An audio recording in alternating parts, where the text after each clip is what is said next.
Bueno, quería agradecer primero darme la posibilidad de que todos conozcan qué es lo que hace un kinesiólogo en terapia intensiva. Realmente es una profesión que los que trabajamos en terapia generalmente nunca saben lo que hacemos, inclusive hasta nuestros familiares a veces les cuesta entender un poco lo que hacemos porque son cosas bastante específicas del trabajo en sí. ¿Sí? Primero quería contar que somos un equipo de trabajo. Los kinesiólogos trabajamos en unión con los médicos de terapia intensiva y con los enfermeros. Ese es el equipo básico de la terapia intensiva. Por supuesto que también vienen todos los interconsultores de todas las especialidades según haga falta para ver los pacientes. Pero el equipo básico es el médico de terapia, el enfermero y el kinesiólogo. Al kinesiólogo, ¿cómo llega a la terapia intensiva? Por supuesto que tenemos que tener la carrera de grado que dura 6 años o 5 años según la universidad, y después para trabajar en terapia hay que hacer una especialización en cuidados críticos, ya que el kinesiólogo cuando se recibe no tiene todavía las armas necesarias para poder ir a trabajar en una terapia. O sea, hace falta una especialización, inclusive la subespecialización a veces también es importante para trabajar en el sector de adultos, en el sector de pediatría o en el sector de neonatología. ¿Qué hacemos realmente los kinesiólogos en terapia intensiva?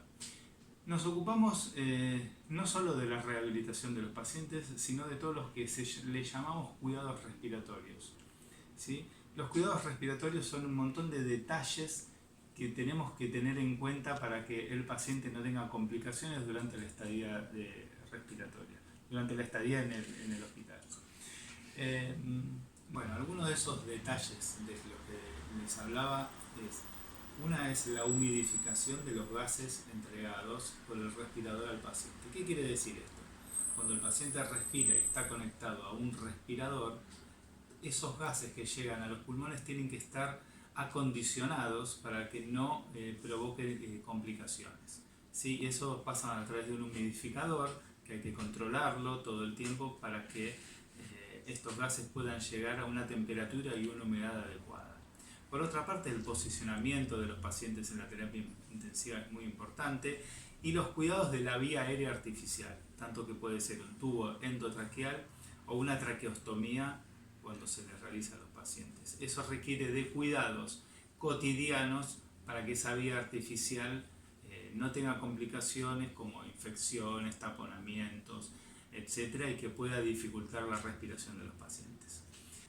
Hay dos puntos importantes que quisiera destacarlos, que es la implementación de la ventilación mecánica invasiva y de la ventilación mecánica no invasiva. Invasiva se refiere a cuando lo aplicamos por una vía aérea artificial, como puede ser un tubo endotraqueal o una traqueostomía. Entonces, ¿por qué es tan importante? Porque saber cómo aplicar la ventilación mecánica, o sea, cómo programar un respirador en las diferentes enfermedades que tiene un paciente, como por ejemplo puede ser un EPOC, puede ser un distrés respiratorio, puede ser un enfermo neuromuscular, un paciente con un traumatismo encefalocraniano grave, o un paciente posquirúrgico. ¿Cómo tenemos que programar el respirador para cada una de esas enfermedades? Es de vital importancia porque eso tiene impacto hasta en la mortalidad de los pacientes. Cuando los ventilamos bien a los pacientes tienen menos complicaciones. Por eso es tan importante poder en cada enfermedad saber manejar las variables de la ventilación mecánica para obtener buenos resultados. Lo mismo con la ventilación no invasiva, que quiere decir que se aplica con una máscara, ¿sí? Que hay diferentes tipos de máscaras. Ahí es muy importante, aparte de la programación, el momento que la podemos aplicar, ¿sí?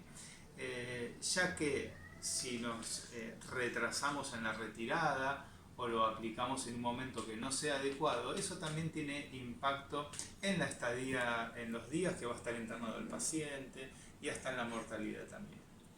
Por eso estudiar mucho de ventilación mecánica, y de esto hay muchísimo publicado, es muy importante porque día a día esas cuestiones van cambiando con el tiempo y vamos aprendiendo con el tiempo cómo poder aplicarlas de la mejor manera. Bueno, ¿cómo es el trabajo diario de un kinesiólogo en la terapia intensiva? Cuando llegamos a la terapia, bueno, hacemos siempre un pase quiere decir que el kinesiólogo que estaba de guardia anterior nos cuenta todas las novedades de los pacientes, el kinesiólogo y el equipo médico, ¿no? Se hace el pase, escuchamos todas las novedades del día anterior, lo tenemos anotado en nuestro cuaderno, en nuestra hoja, y a partir de ahí vamos a la terapia intensiva. Y una de las cosas que a mí me gusta pensar cuando llego a la terapia intensiva es, a ver, ¿qué paciente ya podemos desvincularlo de la ventilación mecánica? ¿Sí? Porque sabemos que cada día que tardamos más en sacarle el respirador a un paciente, esto tiene más complicaciones en el paciente y también impacta en la mortalidad. Los pacientes se mueren más cuanto más tiempo tienen un respirador a través de un tubo endotraqueal o una traqueotomía. Por lo cual es muy importante conocer el momento justo de poder sacarlos. Y para eso nos valemos de muchas pruebas que podemos hacer todos los días, que se llaman pruebas de respiración espontánea, para ver qué paciente está en condiciones de salir al respirador. Esa es una de las preguntas que nos hacemos los kinesiólogos y también los médicos cada día que empiezan la terapia intensiva. Una de las cuestiones importantes también es el monitoreo diario de la ventilación mecánica. ¿Qué es el monitoreo? Es poder a través del respirador visualizar qué está pasando con el paciente.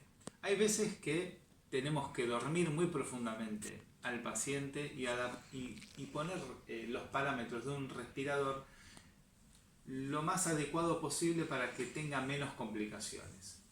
Pero en otro momento, cuando el paciente empieza a despertarse y requiere de cierto aire para respirar, tenemos que adaptar bien al respirador hacia las demandas del paciente. Entonces ahí es un juego, digamos, muy artesanal, para decirlo de alguna manera, que tenemos que adaptar, cambiar los parámetros del respirador para que el paciente esté más confortable durante su estadía en la terapia intensiva. Este monitoreo que hacemos todos los días a través de maniobras con el respirador o a través de ver las curvas del respirador, las curvas son esas líneas que aparecen que nos dicen con qué presiones está, con qué flujos, volúmenes. A través de todo este monitoreo nos damos cuenta qué es lo que está pasando con el paciente y si tenemos que hacer alguna modificación. Esto requiere realmente de una especialidad, por eso requiere de mucho estudio, porque hasta poder interpretar exactamente lo que está pasando requiere justamente de nuestro trabajo, de esta especialización que nosotros hacemos. ¿Y cómo hacemos para detectar aquellos pacientes que están en condiciones de retirarle la ventilación mecánica? Se evalúan diferentes signos vitales que va teniendo el paciente y cómo va progresando su enfermedad en cuanto a estudios de laboratorio, radiografías, exámenes clínicos, y podemos llegar a ver en qué paciente está mejorando y ya está en el momento justo como para hacer la transición desde la ventilación mecánica invasiva hacia la respiración espontánea, como respiramos todos. Entonces, detectar ese punto es una de las cosas más importantes en terapia intensiva, porque esto, como decía antes, esto impacta mucho en la estadía del paciente en la terapia intensiva y en tener menos complicaciones. Por lo cual ese punto es muy importante. Y esa maniobra de extubación requiere también de algunos cuidados que tenemos que tener para justamente no produzca alguna complicación. Entonces, este es uno de los puntos creo que más importantes de todo el equipo en terapia intensiva, que es evaluar cuándo el paciente se le puede retirar el respirador. Bueno, y como todos saben, nosotros nos ocupamos de la rehabilitación, que es lo que normalmente se escucha de los kinesiólogos. ¿sí? No es que en terapia intensiva no hagamos rehabilitación, pero nos ocupamos de la parte motriz o de la rehabilitación y también de la parte, toda esta parte que les estoy hablando. La rehabilitación también es importantísima en los pacientes en terapia intensiva. Desde que el paciente está dormido se pueden hacer cuestiones, movilizaciones, podemos movilizar todo el cuerpo, podemos cambiarlo al paciente, de ponerlo de un costado, del otro costado, para evitar complicaciones.